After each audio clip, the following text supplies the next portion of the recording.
everybody. Welcome. Welcome to the Bookish Knitter. My name is Sarah. If you're here on my channel, you must know who I am, at least a little bit, I think. I am joined by Ro from the TBR Tackle. And we're hoping Storm from Storm Reads is going to join us. Fingers crossed, she's having technical difficulties. Yes, thank you for inviting me.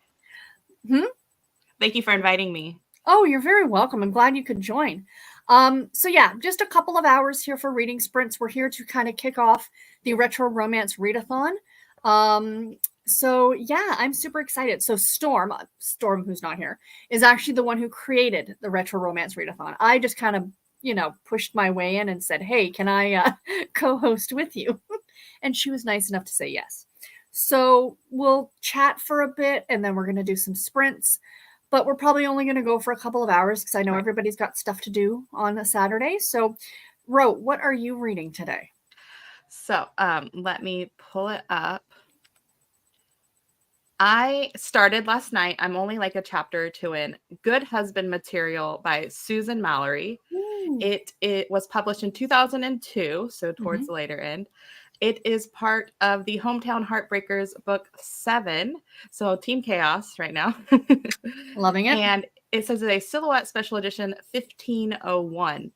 And so I was curious if that is actually a Harlequin or if it was its own thing at the time. It is a Harlequin, to answer your question. So essentially, sometime in the late 90s, it wouldn't have been the late 90s, mid 2000s. Yeah. Back in 1980 something, Harlequin bought Silhouette. Okay.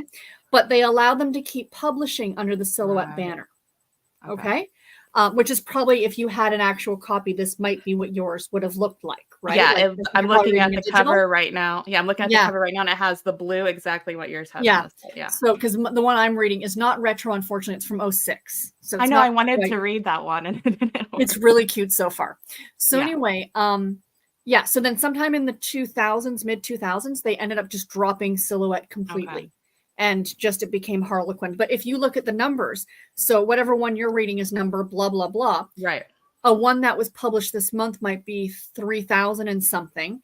And so it's still part of that very same line. Okay. Yeah. So it turned into Harlequin Special Edition. Correct. Okay. Correct. Clear as mud. Yeah. And it also says like Mills and Boone Special Edition 1537 and the Silhouette is 1501. So Mills and Boone had a little more. They do. They tend to have slightly different numbers. It's the same if you look at the historicals. The historical numbers are usually higher on the Mills and Boone side because they publish more historicals than they do over here. So, yeah, that's why that website is like, it's a gold mine if you are reading category. And this says Hometown Heartbreakers number 8, and then Goodreads said 7, so I'm not sure exactly where it lands. It's, you know what, to be completely honest, I mean, it's great for the category stuff, like to find out what number it is. But for series, I would just go to Fantastic Fiction. I find that's the most accurate. That's just my personal opinion. Okay. Then I think that was 7, Yeah. So, and go ahead. Oh, I wanted to say I found it really funny. I don't know if you've seen my Pile of Possibilities TBR I put out for Retro Romance. I haven't seen it just yet. I need to watch. So I put out a video because I'm a digital reader, ebook and audiobook, and I was having a hard time at the library finding stuff besides the one that says Treasury 1990s. So I went on Fantastic Fiction and did some research with Debbie Maycomer with the Little Bit Country, seeing that it was 1990. And so you'll see more in my video. But so the reprint for this cover is like 2014 or 19 or something, and it looks completely different, and you'd have no clue it was a Harlequin unless you knew. And so I deep dive a little bit into that video, and it even found one where they completely redid the name and the cover for Brenda Novak. So I found that really interesting. Yeah, her Dundee, Iowa series. They completely redid all of the names and all of the covers. Yeah, they changed it to Falling for You for 2019, but it was originally like 1992 or something like that. Yeah. So that was really interesting. And I think they're trying to, again, capitalize on that market of people who, I'm not reading a category romance. Right? So, but the Dundee, Iowa series is one that really sticks in my head. Oh, nice. I'll try to get to it this month. And then I put the two covers side by side to like let people see what I saw and then what the original. So, yeah. I always like doing that. I think that part of it is kind of fascinating in terms of the history of category romance and the way things change and stuff like that. Right. So, Because a book is getting republished 30 years later with, for a new audience. And I really want to like deep dive into that more in the future, because now that I know how to find them, thanks to that and the website, I'm excited. Yeah. mm-hmm. And I know Heather Graham has had a number of them. Her original stuff that she did for Silhouette Intimate Moments, which is now the Harlequin Special Edition or Super Romance. No, good God, Romantic Suspense line.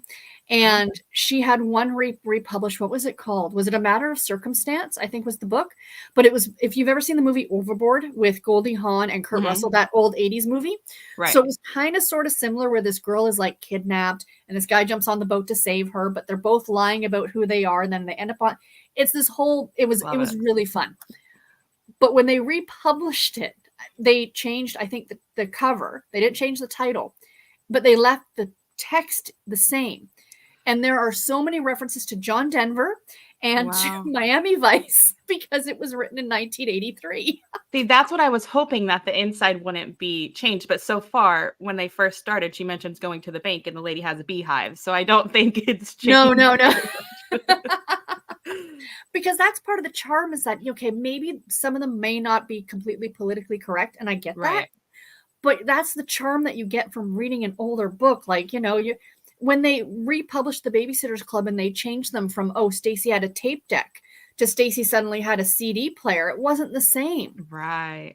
I'm like, no. And even in the graphic novels, I was reading one of them and I'm like, why does she have a cell phone? Like, you lose that charm, There's just something about that nostalgic. Now she'd be listening to Spotify. Seriously. On her cell phone. So is that all you're reading right now? That's my first one I started with and I want to focus on today. But I have like 8 more that I'm excited to try this one. Yay. I have actually not started a retro book yet. Like, this is as close as but I figure I'll start here and then I can get to the retros. But like I said, this is from 2006. So yeah, this is fun. It's a lot more than I anticipated learning about bugs. Because she is going to Vermont because she is a bug scientist, and she has identified this bug that goes into maple trees and kills them. So she says, to exterminate them, we might have to cut down part of your forest, part of your sugar bush. He's like, no. So the two of them are gonna, but it's interesting. It's interesting, and I'm liking it. So yeah, I love going into them blind and just seeing, what you find. I had started that book like years and years and years ago, but I clearly didn't remember what it was about, and that's fine. It's all good. So that'll be a fun one to read. All right. So let's see what everybody else is up to. Hello, Sonia. Hello, Sarah. It's a beautiful day here. Have the windows open and the sun is shining. Reading a 1972 Harlequin book for retro romance. Wow. That is awesome. What's the title of it, Sonia, if you don't mind me asking? Cajun pre-dropping a donut for the Cozy Candyland. Also having a cup of jelly donut tea from David's. Very yummy. Yeah, that is a good one. That is a good one. Cajun, I am reading Fact or Fantasy Resort at Castaway Bay #9. Excellent. Emily, hello, Sarah from Maine. I'm reading Outlander for the Retro Romance Readathon. That blows me away that Outlander's considered to be retro for this. But it was like the 90s, right? Like, you don't think about it. But yeah, and it was originally actually titled Cross Stitch, was the first, when it was first published. Way, way, way back when. Excellent. I hope you're enjoying it, Emily. It's such a good book. Tina, hello, y'all. Hope you're having a nice day so far. Yes. Hope you are as well.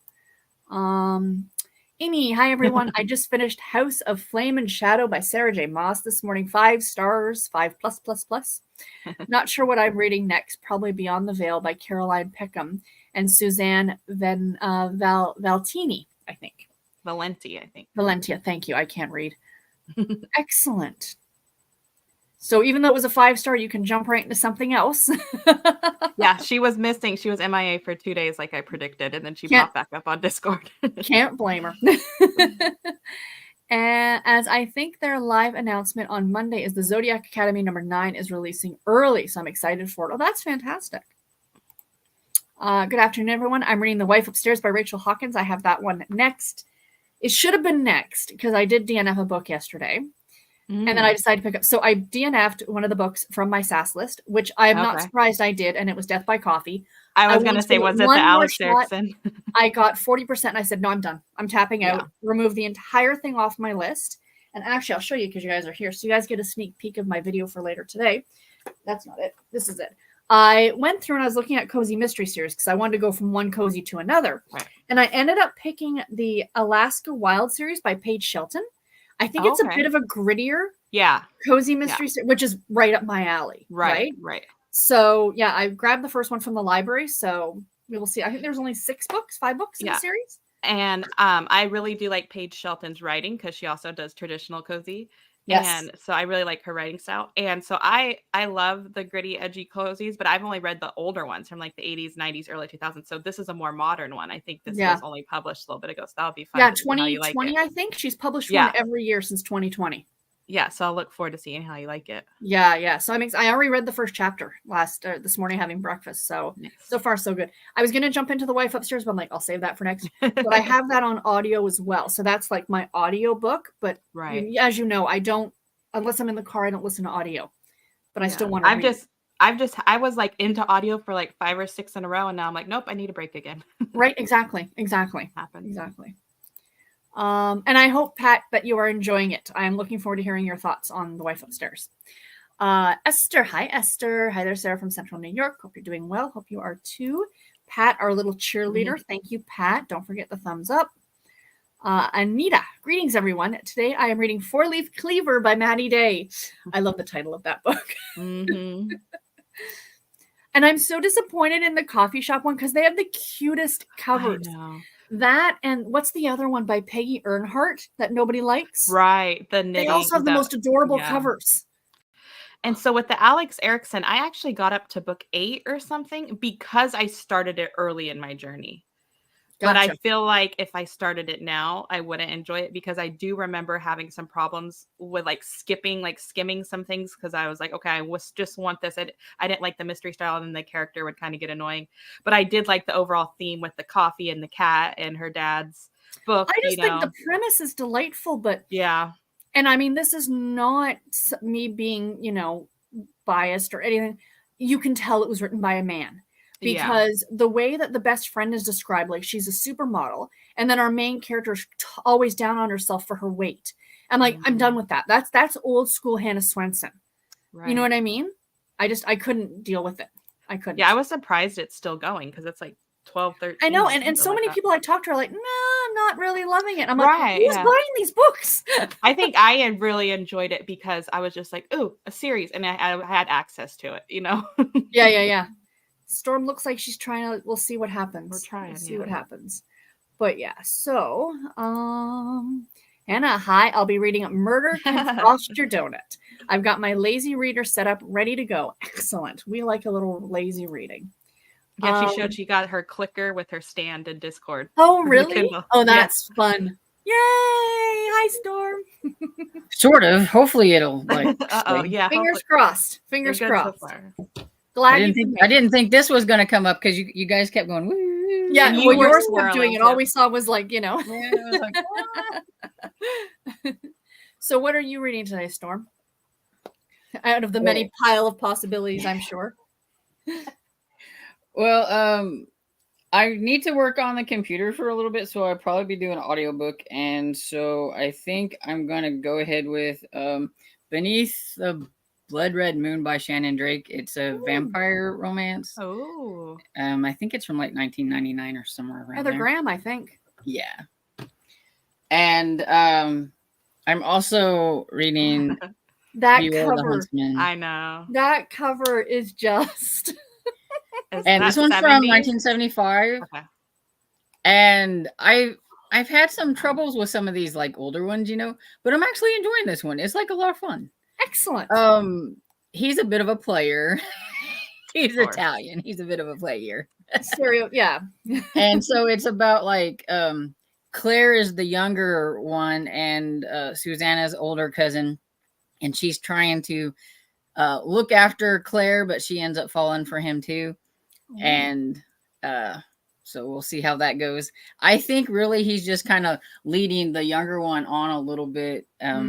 Because she's kind of at his beck and call, because she's like so in love with him that she'll do anything. Prey. She'll do anything for him. So like, go get my coffee or do whatever, because he works at his bank or whatever, So, Okay. And everything. And so it's kind of I don't think he liking Susanna, because he gets angry. Like he'd kiss her and then he'd get angry. And so yeah, he's starting to maybe feel a little feelings, and you can't have that, Yeah, and stuff. So it's definitely a lot funner than the other older ones like this that I have tried. So that's good. I'm glad. Good. And my other eyeball one that I've started is Satan's Angel by Kristen James. That's beautiful. I'm still a little confused with the cover here. It's got a dark-haired woman, and this guy has a mustache. Can't really see it. But on the back, she's got different colored hair, and he doesn't have a mustache. I have the very same, and it's Candace Camp, I believe, is actually the author. And there are 2 women, so I don't know if that's right. I read that one years ago. I think that's number 1 in the historical line. Yeah. Wow. Yeah, I bought it off abesbooks.com because I'm like, I want the first one.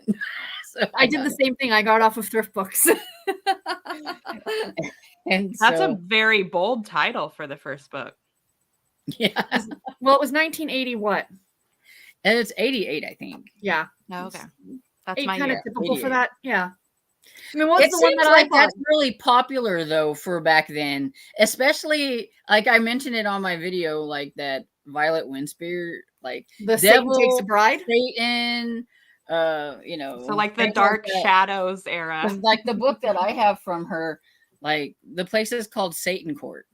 And it's called Devil something. I don't remember what it's. Well, it's like a lot of the people like the dark romance now, right? I mean, it's a lot darker, but that was back then. That was the version of dark romance, that one, because it's Devil in the Silver Room. Yeah, well, it's like well, just like it's like with the aesthetic, with like the music, like Cure and stuff like that. So it's like that dark romance. Yeah, exactly. And around that like whole era and everything too, you had the like whole like satanic panic thing, and even the horror books were all about that kind of thing. So I guess it's just kind of they were jumping off of the you're 100% correct. Where was I? Here we go. Hello, Kim. I'm still reading Book Clubbed to Death by V.M. Burns. It does have a love interest. There you go. Ansa's trying to finish Absolution by Alice McDermott. Excellent. Cajun, oh no. Probably at me DNFing Death by Coffee. Nadine, hi everyone. I'll be reading A Better Man by Louise Penny, number 15 in the Armand Garmoche. Or I'll start a retro romance, Sweet Savage Love by Rosemary Rogers, 1974. I do love those old box covers. Yes. Storm, stupid computer. Emily saying hello to you, Ro. Hi. Reading Gone for Guna by Karina Moss. Excellent, Esther. So hello. I got to see you 2 days in a row. What a gift. Oh, she's so sweet. Yeah, I went live yesterday. Yes, Esther, I agree. Esther's got a great choice there. Kim, you get your computer working. Well, we know how it ends, so that's good. Alice, morning, everyone from Oregon. I am leaving soon to go to Paula Charles and Ellie Alexander book signing in Vancouver, Washington. Awesome. I'm very excited. I hope you have a great time. Yeah, have fun. Excellent. Happy Saturday, y'all. I'm still trying to decide what to read, per usual. This is why I can't be a mood reader. I need some sort of a, small list to pick from.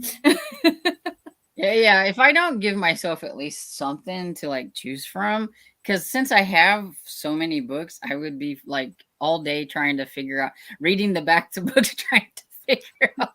I've read like 900 pages today, but I haven't read anything. It's all just been the backs of books. I did that on your last page count, Readathon. I think half of what I read was sampling. Yeah. I'll do that. I'll have like my mind will change. I'll have like 5 or 6 books that I'm thinking about. So I'm like, okay, let's go see which one I want sticks with me, and I'll read a couple pages, and then it happens. That's why I couldn't stick with anything in December, because I fell so far off my TBR, and then I'm just like, okay, let me see and I could not stick with anything. I'm like, don't feel like this. I'm like, no. I need structure. Right. I love this. The book I'm reading was free when you bought hefty trash bags. Wow. I love that books were a promotional item with purchase. Gives new meaning to trashy romance. That's So awesome. true. So true. Hope you have a great time. Yes. Very exciting. Sarah, have you ever read Harlequin Treasury? My library has 25 books in that line. They appear to be super hot. They are not a line. The Treasury is not an imprint or a line. All the Treasury is are reprints.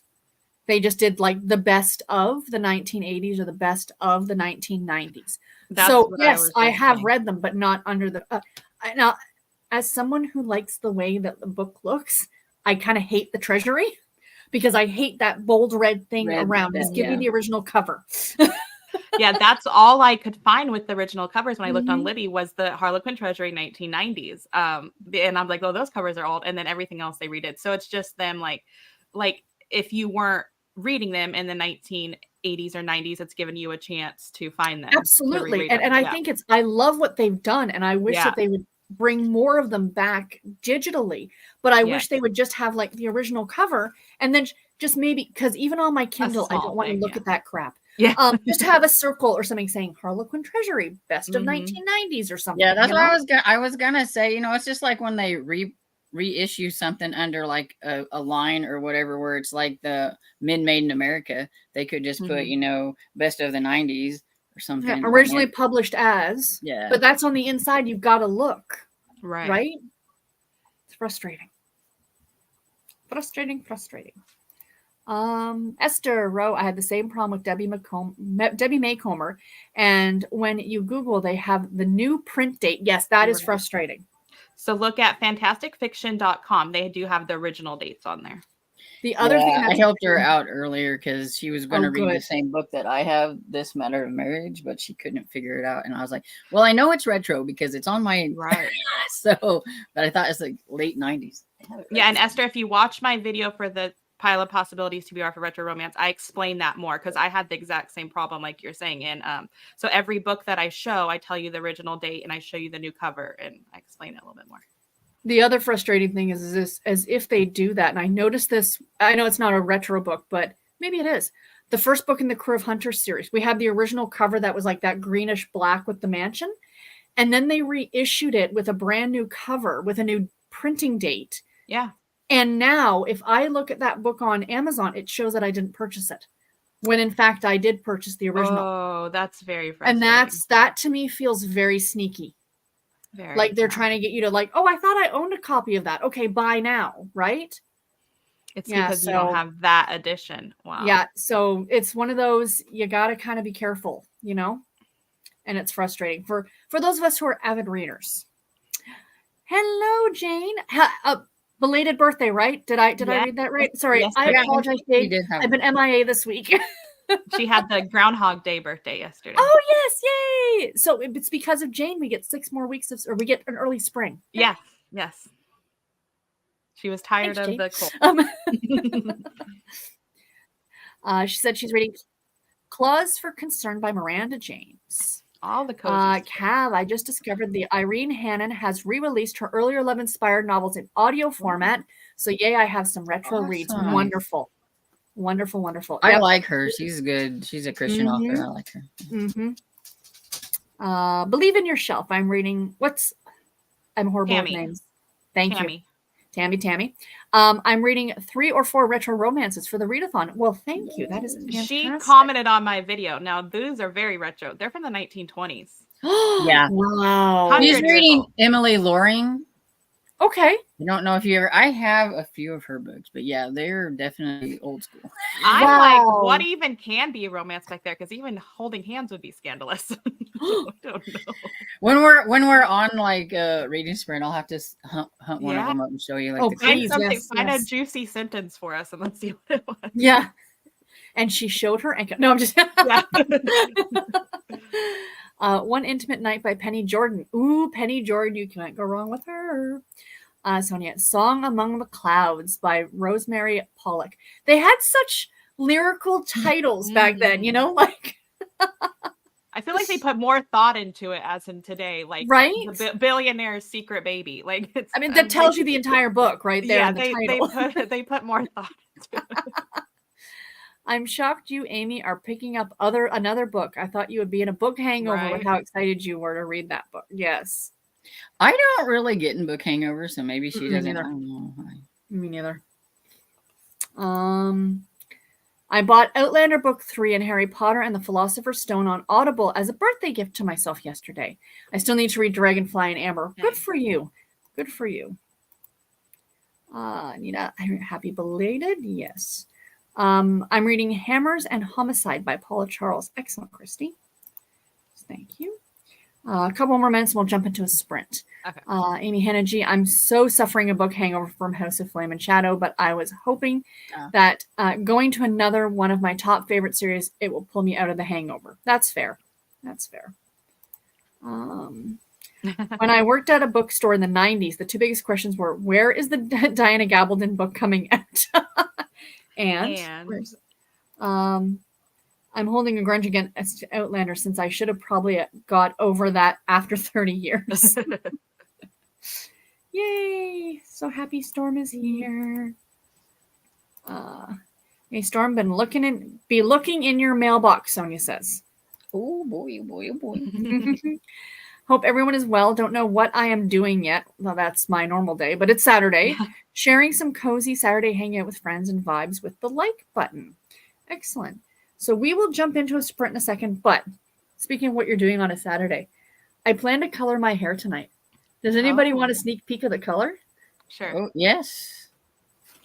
I said to Garrett, should I do it? He's like, go for it. I'm guessing the red family. It's purple. I love it. It's going to be a dark, dark purple. It's like that amethyst burgundy. Yes. Purple. Yeah. My mom used to like that burgundy. It's like it looked like a dark brown or black, but whenever you're in the sun, you could kind of see like yeah. I said, why not? It's hair. I've been tempted to do my hair that color, but then I chickened out. Yeah. Awesome. I want to do highlights, but I don't know if I can do them on my own, and it's so expensive to go to the. Oh yeah, no, that's box color. So even my husband ended up buying the Just for Men because he's gonna do his beard. Oh, so you guys will be doing it together. Yeah, we'll both be in the bathroom. One of these days, if you see really bad highlights, I tried to do it on me. Yeah. Well, with highlights, sadly, you'd have to bleach some strands first if you have dark hair. Storm. Yeah. Because the color wouldn't show up. No. You get orange hair probably if you try. Well, I just go match with everybody, so it's not right. Exactly. It's just hair. But I said to Garrett, I'm like, are you sure you don't want some of the purple? And you can just stand outside and he would literally do that and then get a job interview the next day. Right. I knew a couple that she would, when she dyed her hair one color, he would dye his beard the same color. Oh, that's nice. Awesome. I like it. So how long did we want to do? 30 minutes, please. Okay. Ooh. I'm going to go with purple. I'll go with green. Storm? Oh, we'll just take the classic red. There you go. That one won yesterday, so we'll see. All right, everybody. Happy reading. We'll see you in 30 minutes.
The one none of us picked.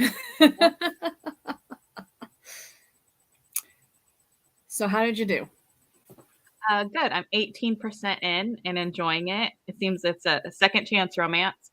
So he comes back to town to take over her grandmother's house, and her ex-boyfriend, of course, lived next door and still does. And now he's the sheriff.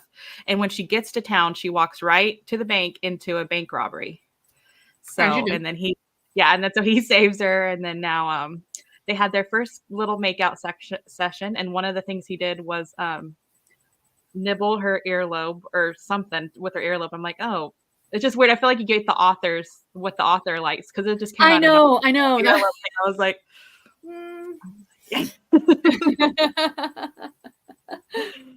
but yeah, I'm enjoying it. And then once, when we can, I have a question about the next book I wanted to read. 100%. No problem. How'd you do, Storm?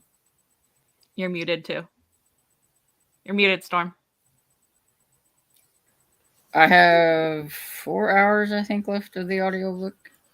Excellent. Everything, yeah. I'm kind of curious how it's going to go, because the vampire is a lady. Oh. And the love interest is a policeman.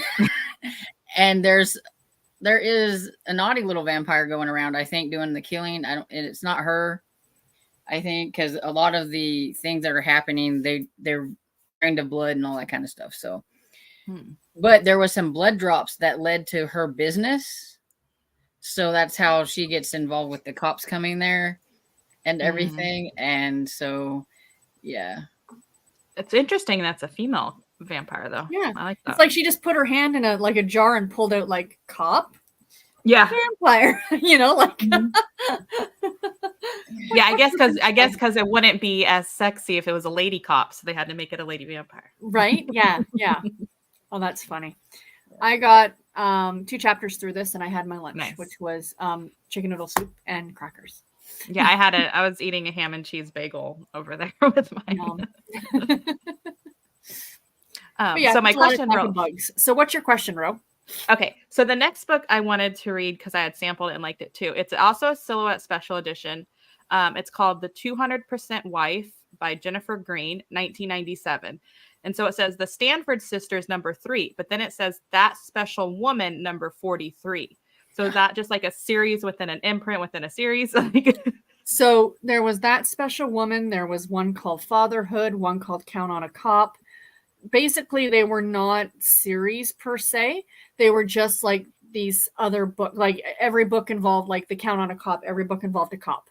Okay. Those ones, it was probably just a very strong woman or something made her extra special, I guess. I was gonna say, I think like That Special Woman, there are some of those I think are intrigue too, so I think it just depends. They're different lines that they kind of lump together to make different. Try to get you to buy it again. I figured it was like woman empowerment thing, because it had, I have a few of those and whatever. So the third, so then they made like a little series within the line. So they did the Stanford Sisters. So this must be one of the sisters. Okay. Yeah. Well, yeah, like this one that I'm reading right now is number 3 in the Holiday Heart series. Okay. So, and it's funny because when you mentioned, like when I said I was doing sass, and you were like, "Oh, how hard would that be to do with Harlequin?" Right. Not very, because this is a series. There are 3 books, right? So that. Okay. So yeah, so a series within an imprint. Yeah, I call them the imprints, which is what most people refer to them as. And then within that, you'll have your series. Like you're reading the Hometown Heartbreakers. See, like this one, Ro, is Men Made in America, and it's the redemption of Deke Summers. But it's actual, like, this is a reissue. And the very first one, it's part of an intrigue line. And it's called Hidden Identity number 1. So it's the first one in the series, but it's the first one in this actual series too. And basically they just took, because this one's Alabama, so they took one from every state. So there's 50 of them, and it's called Men Made in America. Yeah. Okay. So they did special little things to make it more interesting, like for collectors and stuff too. Like they found they would like, oh, somebody's gonna buy all the Special Woman's line, or they're gonna buy all of, you know what I mean?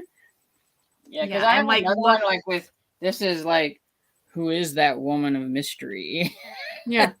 And that's why, and I'm not saying it not for anything, not saying go Team Chaos, but that's why, like, in special when you talk category, sometimes it's easier just to not go in series because it can be very confusing as to, like, the Coltons. If you look at the Coltons, there's like 52 books. You're not going to read 52 books. And there's spin-offs. Like there's spin-offs. So within those, you've got the Colton 911 or the Coltons of New York or whatever the case may be, right? So unless you're going to do your research before you pick up a book, sometimes it's just easier if you want to read the book, read the book. Right. Yeah. No, I have my Emily Loring. Yay! I have a couple other ones, but I couldn't find them. They're older. This one's actually from the 60s. Oh, that's practically brand new. But I did have a couple of other ones. I think they were reprints from the 30s. Oh, wow. This one is actually, it says it's like the copyright says it's in 60s. And when I looked it up on like even the fiction, so she wrote like a long time, and I think she died in like 1951. So this has to be a reprint of. Wow. So what's the author? I'm on there right now. I could look it up.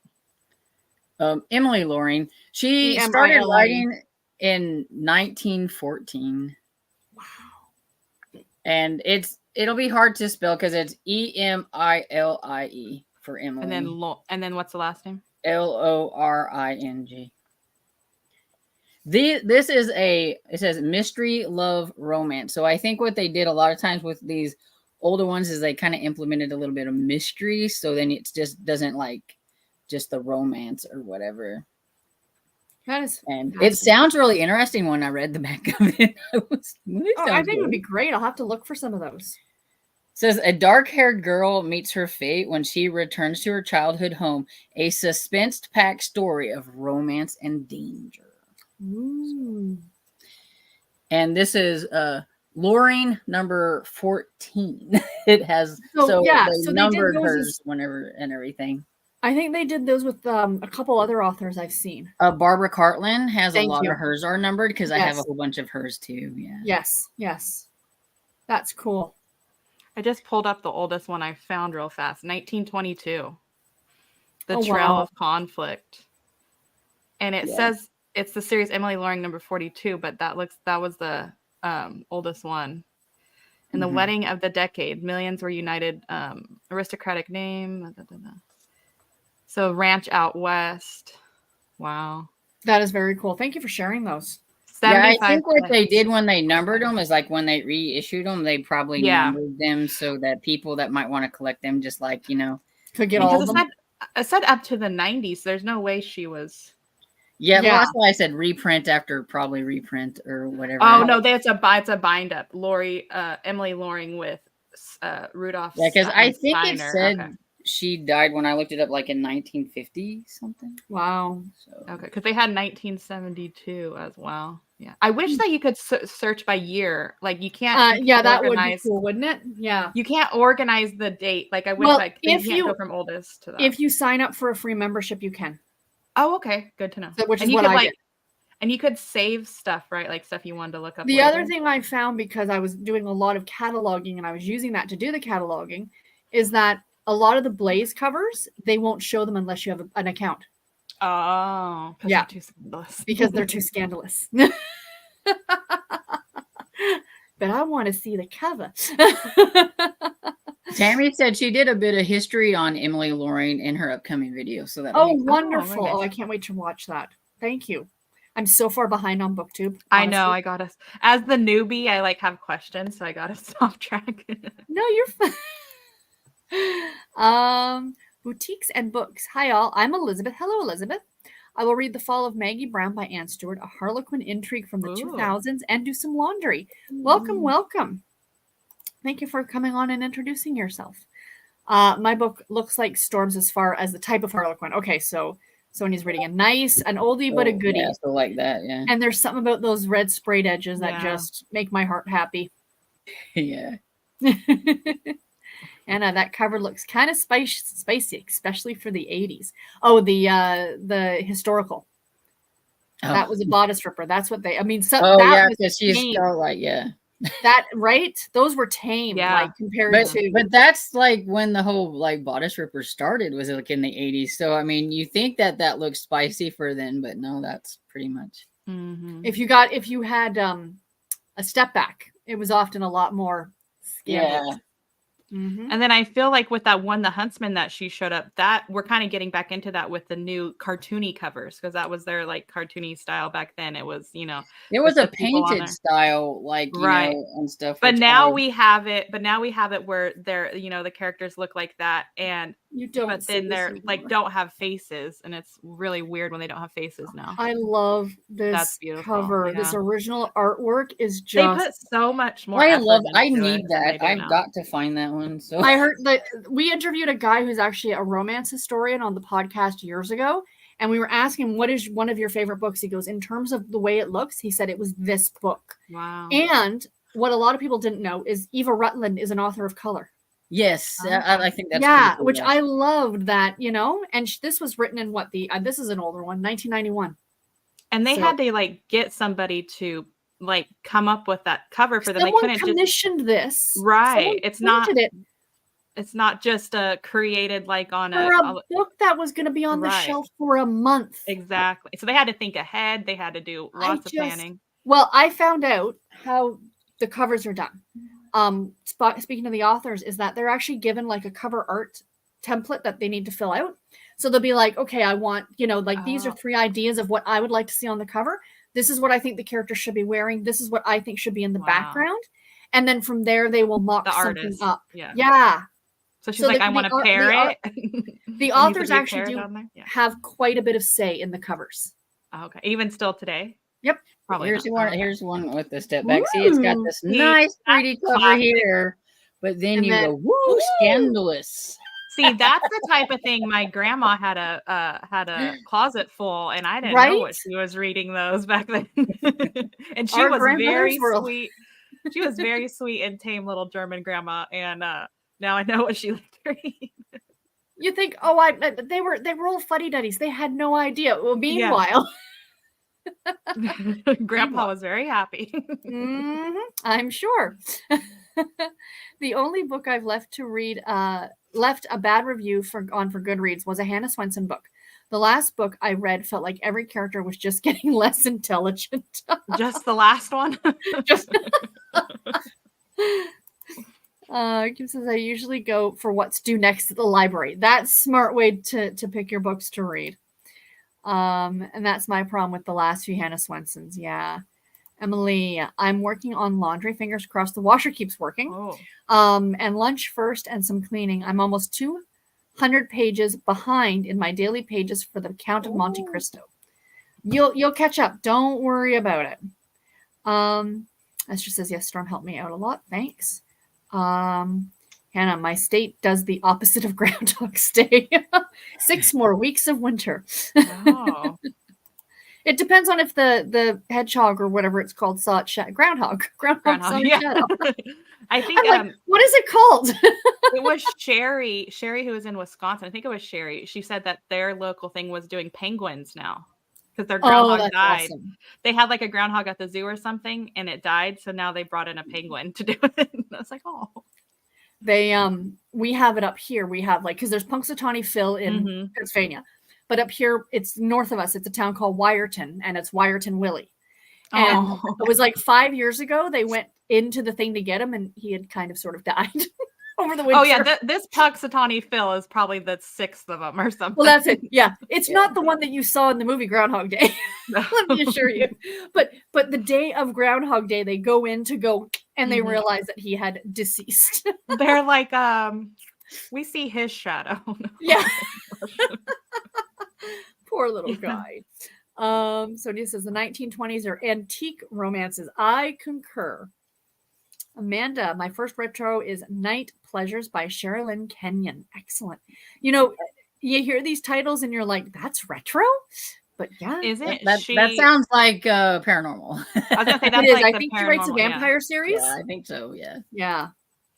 PK says, I found some great retro romances to read this month. Excellent. The Flipside category line published in 2002, 2003 to 2004. Huzzah. Yes. I saw flip she put that side on line is Discord great. and I had to look it up and there wasn't that many. Yeah. They only brought it like 30 or something like that. And they there's are still, romantic and there's comedies. some on, there's some on Kindle. I want to try Yeah, it. it's like, Yes. I'm going to have to look really on interesting. my abesbook.com and see if I can find some, because I don't have any flip side ones or anything. So like, they were romantic. The covers are really cute, and it's like, so they were romantic comedies. Further back, the Love and Laughter line. Okay. And I did find a couple duets on my Libby too. Duets? Like a couple. Well, that's where I got my start. Yeah, I remember you saying the that. duets. I only have one duet. I have only found one out shopping. In the wild? In the wild, yeah. In the wild. I may have went shopping in the wild yesterday, so I may want to go, but we don't have a ton of money. I'm gonna have to wait till next week. Yeah, well, this has been a long time coming because I haven't got to go to the Finicky Fox for probably like 6 months or so. Oh, nice. Oh, wow. And so, yeah, it was like... Is that the one where you like donate and get to take books, or... No. Oh, okay. That's what the Wall of Harlequins that I would go mental for. I'm trying to vlog. I'm horrible at vlogging, but I did take some video of like some of the places. There's like this whole bunch of blaze and stuff, and I'm like, this is for Sarah, because it's not for me, but oh, that's hilarious. My main character is a singer, so the title is Peek into the Book without giving it all away, much like the romance. Oh, that's delightful. Cajun says, PK, are you finding those digitally? The flip side ones. Yes. Yeah, I looked on Kindle and there was a handful of them. They're only like $3.99 too, so it wasn't bad. I feel like 2003, 2004 is when they started getting into digital. So I think you're going to actually find a lot of from that era digitally, which is kind of great. So that line only lasted a year. It just didn't. They just think it didn't sell well, so they just that's basically what it was. They were very cartoony covers, much like, and that's why all these covers are cartoony. Guys, go back 20 years. This is not their first rodeo. With everything repeats itself. 100%. That's what people don't realize. 100%. I mean, they were just fun. They were really short, very flirty. You know, I just don't think the market was there at the time. You know what I mean? I feel like maybe they were trying to like hit the chicklet line or something. Because you couldn't really tell it was to me, it looked like a Kindle Unlimited cozy mystery cover because it's the girl standing with the painting behind it. And so to me, you don't really know you're getting a romance, you know, unless you knew it was Harlequin was a romance. Yeah. There was a line that was also out for a brief period of time as well, maybe a couple years. You find these very rarely too. They're very hard to find. The Harlequin Everlasting. And it was actually mature romance. Oh. So characters that were older. And there was one that I read that I have on my shelf because I bought it because I wanted a physical edition. And it's a retelling of A Christmas Carol. And there's a dog named Marley. So that's the dog's name. And it's an older woman who's like looking back on her life.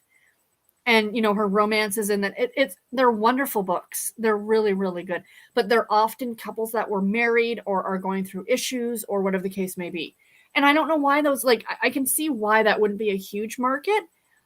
But I think they'd still be nice, you know? So there's 24 of the Harlequin Everlasting and it like 2007. And that's 2008, 2007, 2008. That's it. Yeah. They did all 2007 and then that, yeah. They were really, really good. If you could, I don't think any of them were done digitally. I'm almost convinced. So, but if you see any that look good, maybe hunt them out on a thrift store or something. And so, like this one says Second World War, and so the covers are they kind of look nostalgic. Like they're very like romantic. Some of them are modern, some of them are older. Yeah, they really touched like all the different. The Gothic line. There wasn't very many of them. Oh, the Gothic line. I have like 2 or 3 of those. I think I have like 2 or 3. Yeah, it's really hard to. Well, find. even this one. I want to try the Nocturne. The Harlequin Regency line. I mean, yes, they also had the historical line at the same time, but they literally had its own line of just Regency. And this is number 45.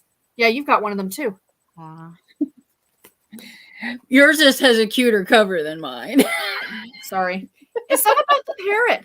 But you know what? The whole thing is that this book, when I actually read what is it about, I was like, I don't know if I'm going to like the main character because he's supposed to be getting married to somebody, but he wants her as a mistress. A lot of them are like that when they're historical. I know, true enough. True, fair.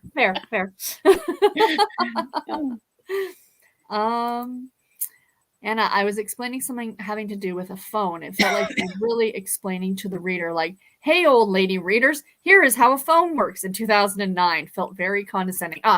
Our good friend Hannah.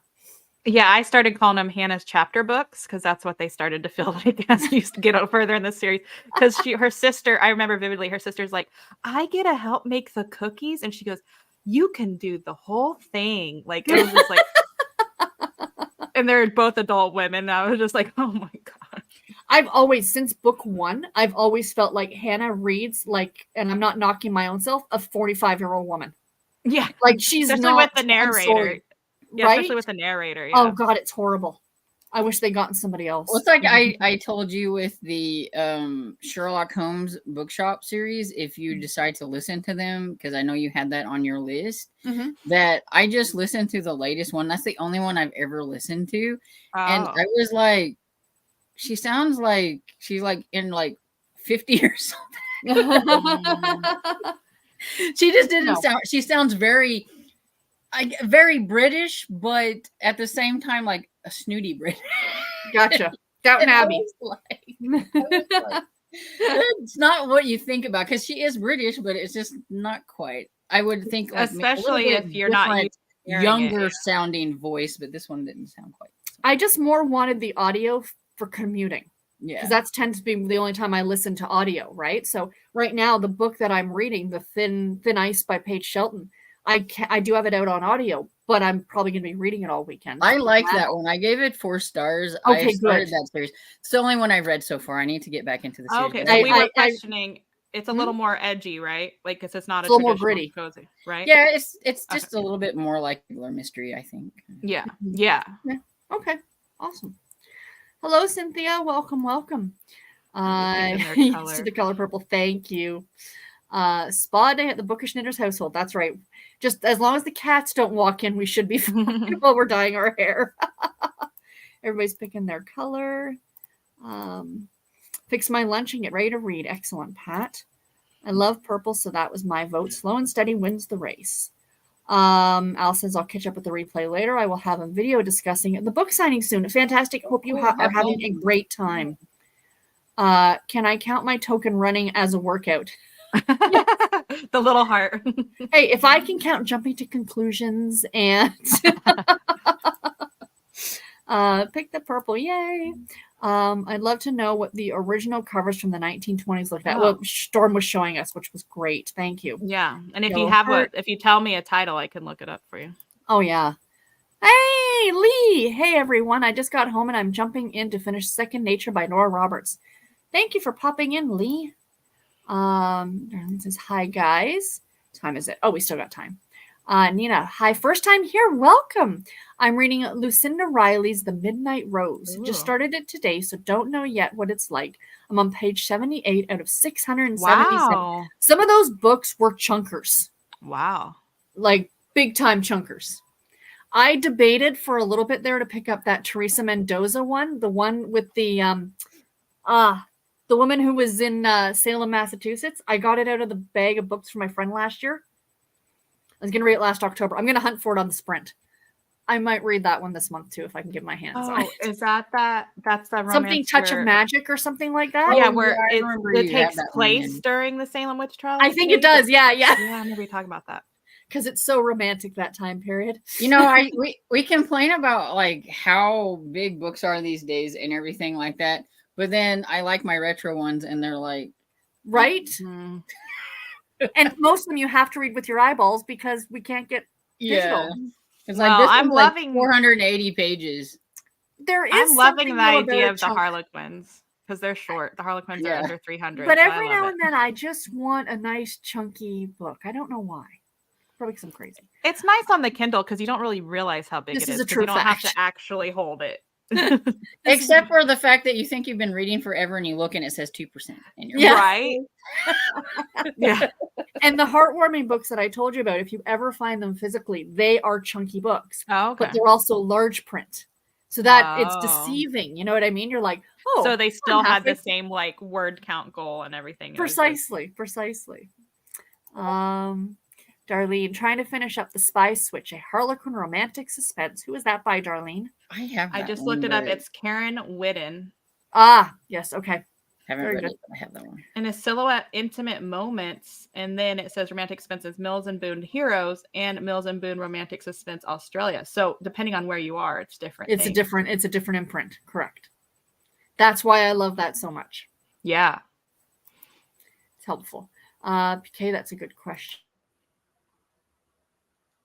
Oops. Come on.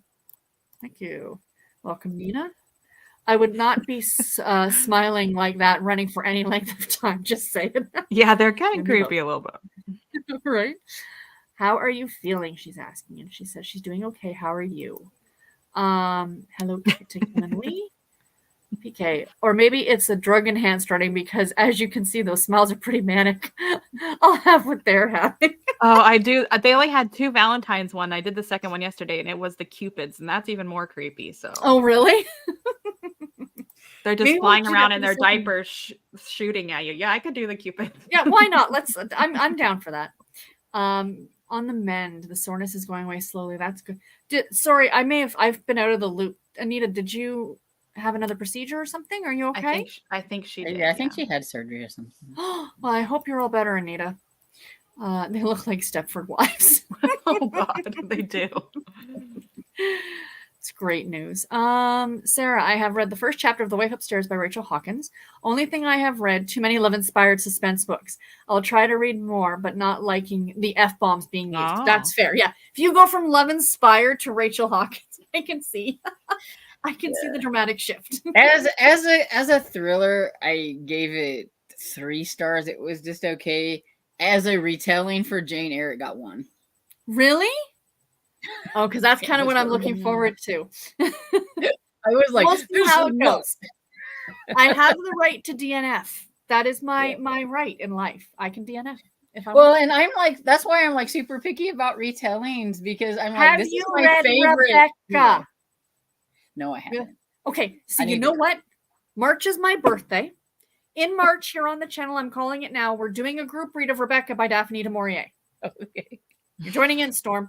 Get it on audio. It's fabulous on audio. Okay. Okay. So I have been wanting to. I have not tried that author. So plans have been made, people. You heard it. You heard it here first. We can't back out, right? Yeah, right? I said it on a live show.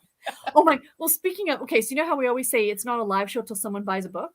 So Garrett and I were at Walmart this morning and they had these books out and I've never heard of it. It's Becca, Becka, and they're these hockey romances that are big on TikTok. Yeah. And they had all 3 of them and they were 20% off. And I read the back one. I'm like, I actually kind of like a good hockey romance. Maybe I'll buy it. Oh, it was 30% off for the paperback. So I'm like, well, I wonder, I always check. How much is it on Amazon? Can I get it even with the discount? Amazon, the Kindle edition was $1.99. Book down, buy now. Another lady came to look at the book. I'm like, Kindle. Yeah. That's why I feel bad when some people say, oh, I talk about the books that are ebooks, and some people say, oh, I only read physically. Well, a lot of the little Kindle books that I read, they're like $30 on paperback because they don't really print them because they're like digital books. I'm like, I feel bad. Yeah, exactly. And sometimes I think that's why I wish I had Amazon Prime, because you can get the free shipping. Because sometimes when you're looking at them, it's like the like mass market paperbacks, like way cheaper than the digital book. I would. Sometimes that does happen. Yeah. Do the shipping, it wouldn't be. But if I had like Amazon Prime, that would be. Yeah. Sometimes the print edition is cheaper, but most of the times the Kindle one isn't. Except nowadays, some I've had some. Well, that's actually Amazon, because people sell on there. That's where I found my Violet Winspear book. It was fairly cheap, and at the time I had Amazon Prime, and so I got it off there.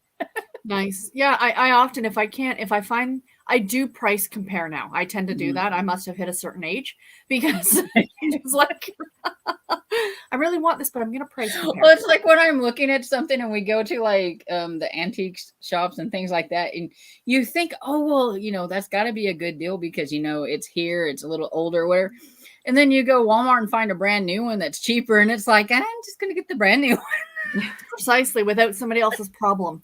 I'm to the point that if it's more than $4.99, I'm like, no, we'll wait. Yeah.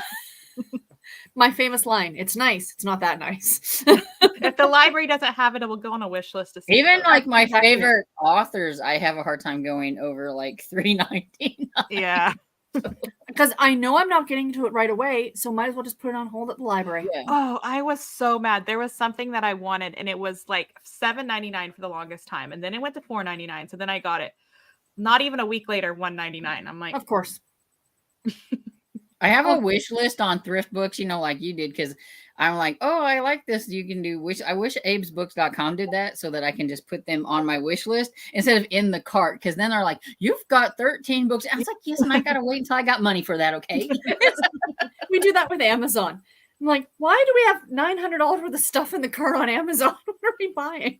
and then you like go to add the cat food and you accidentally purchase the whole cart. That would be horrible. Not that she's speaking from experience. Well, it's like you get those calls like somebody tried to use your credit card to spend $400, and I always think bully on them because there's no $400 on my credit card. The hearts on sticks in the background looks like toilet plunger stuck in the ground for a minute. Sorry, I had to hop off, run an errand. I'm back now, so I didn't read that sprint. That's cool. 36% for Anita. Hannah made it to 40%. Lee has 28 minutes left. I just came on reading Farm to Trouble. Excellent. 48%. That's the group read this month. I need to get it started. I think it's the 25th, though. I think it's February 25th, so we have time. And this weekend, tomorrow, is the try an author that you previously did. A series that, series I thought was just okay. Not getting to one of those. Mine, I didn't have the time. Mine is something that I read last week in January, so it is what it is. Good enough. Mine's the one I DNF'd yesterday. There you go. I'm like, do I want to really read something like, or do I want to read more retro? So I know. Well, I have countless series that I thought was just okay. I was really excited for it, but then I'm like, it just came up way too fast. I just didn't have the time. So, what book are you reading on the Vampire Storm? The Shannon Drake. Oh, it's called Beneath the Blood Red Moon. It's Vampire Alliance #1. If you want to set up the next one, Ro. Yeah. It has like a really cool retro cover. A lot of people are like, oh, I like that cover. I know. I'm like, if I really like this, then I'm going to have to go shopping for the retro cover somewhere because I need it for my collection. Because I do like to collect most of like Heather Graham's stuff if I can. Yeah, for sure. So we're just going to go for 20 minutes. I'll pick number one. Those ones aren't as bad as yesterday. I'll go with 4. I don't know. I'll take number 2, I guess. There you go. All right, everybody. Happy reading.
So how did everybody do? Was that number 4? I think mine won. Yay! 25% in, and it's simple and cute, enjoying it. Yay, excellent. How about you, Storm? Mute again. There you go. I got 3 hours and 54 minutes left. So. Excellent. Excellent. And I read another chapter of book, and then I noticed that one of my favorite YouTube people, Grady, who does country music videos, like conversation videos, had a video about Hardy Out. So I was like, I want to watch that. So I watched YouTube. So finish off the comments and let's see what's going on here. Kay says, worked on my journal, stripped the bed, and got the laundry started. Excellent. 1 chapter, making dinner. So this is from the last sprint. Storm, did you get all the states in that line? Yes. Really? When I went to the library, I think it was last year, and they had 49 of them. And they were 50 cents a piece. So I only had to find one. I was like, I gotta get all of those. And then I went on abesbooks.com and got the one I was missing. Which one was missing? Like, Georgia. Yeah. Georgia. Yeah, and you're like $3 because the other ones are 50 cents. Yeah, that's too much. But yeah. That's awesome. But yeah, I had to complete it, so I had to. Of course, once you get that close. Yeah. Cajun says, I may have to be Team Chaos because I'm having trouble finding things in digital format. I feel ya. But I honestly, I couldn't even tell you this was book 7. Like nothing, like it is. That's contemporary romance. Yep. Yeah. Yep. I did a bit of history on Emily Loring. It's in my upcoming video on Monday. Okay. Thank you. So everybody go to and subscribe to Believe in Your Shelf. So I think with like category, unless you know it's about the Colton brothers, right, or Clementine sisters, or something like that. Yeah. Then those are like the ones I'm more or less going to try to read in order than some of the other ones, I think. Yeah, like the BJ Daniels, that one series I had, I want to start from the beginning, like stuff like that, stuff that I know, like or like there's an overarching story arc within the 3 books. Yeah, because like White Horse Montana is one of her big ones, I think. Is that the one? That might have been the one I chose. I don't remember. But I read White Horse Montana, the Clementine sisters. It was a 3-book spin-off, like or whatever. Even though it still bothered me, was down, I was still okay with it because, but. Well, often those canine series in the Love Inspired line that Elizabeth loves so much, depending like if you're reading Canine Brooklyn or Canine blah, blah, blah, blah, blah, those tend to have a big story arc over like the half a dozen books in the series. So each story will have a beginning, middle, and end, and there will be a definite ending. There is an overarching arc throughout the whole series. So yeah, I feel like I'll be able to tell like which ones I need to do series, but like with Harlequin, I'm not really going to bother. Yeah, because that's the whole point. Because I didn't think they expect people to do it because they're only out on the shelves for a month. If you go and if you go back in the day before digital, where were you going to get them? You weren't exactly. We didn't have the internet to hunt it out. But they don't want people to be confused when they pick something up. Precisely. Exactly. You're absolutely right. Yep. Cav struggled with writing a so-so review for NetGalley book I listened to. Still need to work on some more. And I hauled the entire series and explained the way they are numbered. Fabulous. Cool. Thank you. I'm looking forward to that. And Emily says Emily Loring is on Kindle Unlimited. Nice. Thank you. She published her first 30 videos, or probably books, then passed away. Then her sons published her remaining 20 books after she passed. Oh, that's fantastic. Well, then maybe that's why that one's from 19. Because I was like, makes sense, right? 1960s. If she like, died so she just had them. She just had them written, like ready to go. Yeah, that's awesome. Here's your inheritance, boys. Have fun with it. Right. Bodice rippers were the 1970s. Yes, they were. Hit those likes. Thank you, Pat. I love retro romance covers from a long time ago. They're so, just from the collection standpoint, they're beautiful. Cajun, thanks. Emily? She said, because that wasn't digitally created. Somebody had to actually make that art. Paint it. And that's what. Yeah, and on some of them, you can definitely tell that they're like paint strokes, like they actually painted it, compared to some. These were all original artwork. Wow. And I found the guy on Instagram, and he was actually selling off the original prints. Oh, wow. And believe me, there were a couple I wanted my hands on, but I just couldn't get them because I couldn't afford it. Could you imagine? There was those ones that's like, yeah, if I had that $1 million. Could you imagine the guy, he's retired? Well, what did you do? Well, I did the artwork for the Babysitters Club. Like, that's so cool. Yep, absolutely. And it was the same artist throughout the entire run of the line, I'm pretty sure. That's his legacy. And then you go to today where you and Steve make fun of it. It looks like they're floating in the air on the rocks. Because because everything is AI or digital. Yeah, exactly. Sounds like romance authors get quite a bit of say on their covers, unlike cozy mystery authors. Yeah. Nadine, thanks for the Emily Loring chat. I like learning about authors who may have great books but aren't currently being talked about. Seems like we go from modern authors to Jane Austen and no in between. Excellent point, Nadine. Amanda Brown, I love the Dark Hunter series by Sherilyn Kenyon myself. I never realized Night Pleasures is old enough to be considered retro. 20 years. Isn't that fun? Don't feel old at all. Esther, I know many of you get books at the thrift store, etc. But the other day on Market Pace, there was someone selling a bunch of Harlequin. Occasionally, I will also go on Facebook. Yeah, that's what I think, Facebook Marketplace. Probably, yeah. I went on there and I found a lot a couple times, like lots. Cajun says, I suggest not listening to Beacon Bake Shop. She makes the MC come across very, very unlikable and snooty and obnoxious. I almost DNF, but tried the book and loved them. See, I started that one and I couldn't get more than 2 chapters into it on audio. And I feel like 75% of the audiobooks I've ever read and thought were okay is because the narrator, honestly. Well, that's why I tell people, if you're going to read Outlander, great, get it on audio. And there's some where absolutely I would want to, like, I would have a trouble reading. Like Storm, this is her first time listening to one because she's been reading the whole thing. Yeah. There's some series where it's the opposite, where like Yeah, exactly. On the other hand, the narrator for Hedgehog Hollow series is absolutely fantastic and probably adds to my enjoyment of that series. Yeah, exactly. I just want that series because of the series name, Hedgehog Hollow. I know. Well, it's the Vivian Chen series. We need more than 3 books because those are brilliant on audio. I love the narrator of those first 3 books. Yeah. And with hers, it's like really weird because most of them, they always seem to not publish the first 3 or 4 in audio. Yeah, and then they do the later. The rest of it are audio. And with this one, it's backwards. It's like the first 3 and then the rest aren't. Yep. Because I can hear the mother in my head, Mama. Yeah, because I was gonna try the second bibliophile book. Yep. For like my okay or whatever. And but they didn't have an audio book for it. So I'm like, yeah, I have too many other eyeball reading things going. I think it's hard. I think it's a more expensive and harder process to get the audios. So it's much because you're now paying a voice actor to do stuff, right? Which is why you don't see very many of the Harlequins because again, 1 month shelf life, they're not going to invest in that. Right. But then come to, so that Brenda Novak book I was talking about, it's originally published in the 90s. They republished it on Kindle in 2019. And now the audiobook's coming out this year in 2024. So 30 something years later, now the audio is being released. So I was like, wow. It's crazy. Hi, everyone. I just came on. I'm not reading romance, but a cozy mystery. That is fine, too. With some romance in it. This Old Homicide by Kate Carlisle, the second book in the Fixer Upper series. Nice. Excellent. The book also has Valentine's Day theme. Oh, wonderful. I had a procedure 2 weeks ago. I'm getting better every day, but still a little sore. I hear you, Anita. Glad you're feeling better.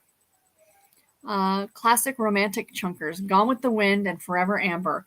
Classics of the 1800s had to be at chunkers. Nothing else to do on long winter evenings. And you don't necessarily want to add more kids.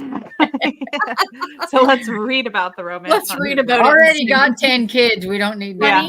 Honey, once I'm done this book, okay? Okay. No, just have him read it. Then I can get him going. Yeah, right? And we don't need any more kids. Read Gone with the Wind.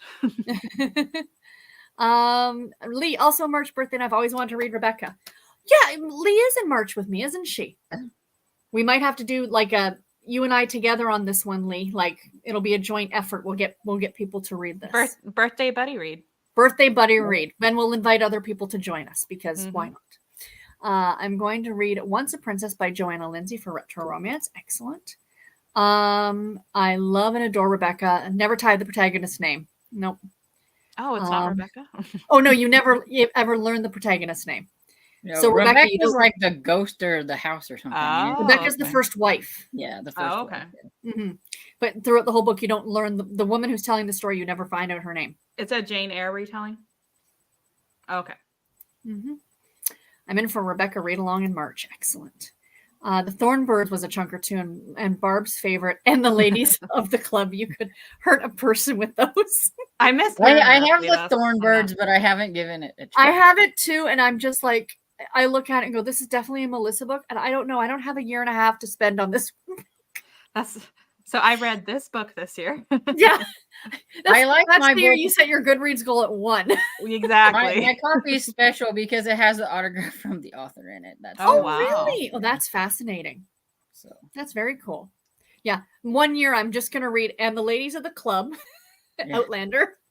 But your page count was still. I read 72,000 pages this year. I've got to get to the second Outlander this year, though. I have got to do it. So good idea. The Thornbirds is one of my mom's favorites, and actually Rebecca is one of my mother's favorite books as well. I just saw that already. Or Sea Fires by Christine Dorsey. Excellent. Or both. Yeah, do both. People picking their numbers. No, I feel like if you're going to do a read like Melissa, you can only read one book during the week. I know, right? Or it's going to be like a read like Melissa all month long because you can't do just one.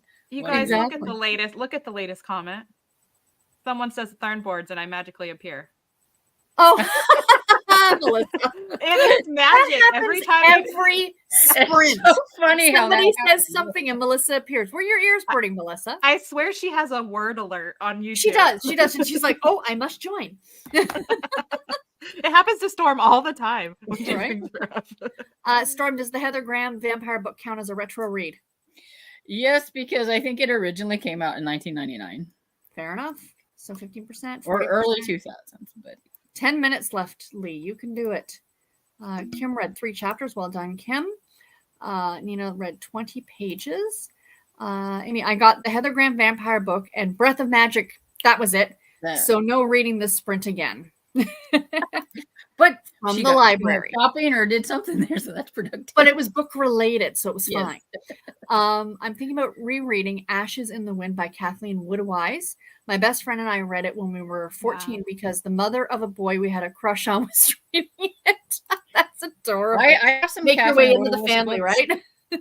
And hers are like those major chunkers too. I have some Petals on the Wind or something like that. I haven't Sounds tried like a V. Sanders, but I think I know what you're saying. Yeah. Yeah. Pat says she gotta go. Take care, you too, Pat. And Melissa shows up, and we're actually gonna be ending in a few minutes. Sorry, Melissa. But yeah, she could get on, reading some retros because she has a lot of retro ones too. So I love the ladies in the club. This. And no joke, it just happens to pop on. Y'all are talking about me. She's going to think now that all we do during these sprints is talk about her. And while you're here, Melissa, I read The Peculiar Combination. You should be happy and proud. It was like 30 seconds afterwards that she came on. Oh, my God. If I didn't reread The Thornbirds last January, I would prose a buddy read for my birthday month. There's always next year, Melissa. She'll rope us in one of these days. Actually was a good book. And are we having sprints at 3 p.m. Eastern? PK, I think she is, which is why I want to end this early so people, or not, but you know what I mean? So people can go do what they need to do so we can be around for PK's I got to go eat lunch. But thank you, ladies, for joining. This was fun. I think I might do this again next Saturday. We'll see what my schedule is like. So if you can be around, great. If you would like to be on, let me know. And yeah. Awesome. Do you have a page on your Discord for the Retro Romance? I do not. Storm, do you? I have one. Okay. I figure it's Storm's baby, so I'd let her. I'll have to find your Discord on. I do have the February, come on and just tell me what you're reading in February, but not specifically for Retro Romance. Okay. And she's got her Harlequin thing, so you could always pop if you're reading. True, I could just put it in the Harlequin section. Exactly. Evergreen was a fantastic read, Melissa. Oh, shucks. Hope you guys are enjoying your retro reads. We are. All Melissa reads is retro. Yeah. I think my 2003 doesn't count for her. my first like print one fairly quickly. I'm hoping to Nice. finish it tonight. I only got this much to go. But the words are like this, right? Like they're tiny. Yeah. She needs They're glasses not for her quite glasses. as bad in this one as in some of them. No, it's Yeah. fine. There's a lot of long paragraphs. That's the thing that gets me. It's like, I want more dialogue, please. Ladies, have a good one, and we will talk to you later. And tomorrow there are sprints on Tiffany's channel starting at 5 p.m. Eastern, right? Mhm. Excellent. Thanks, guys. Bye. Bye. Thank you.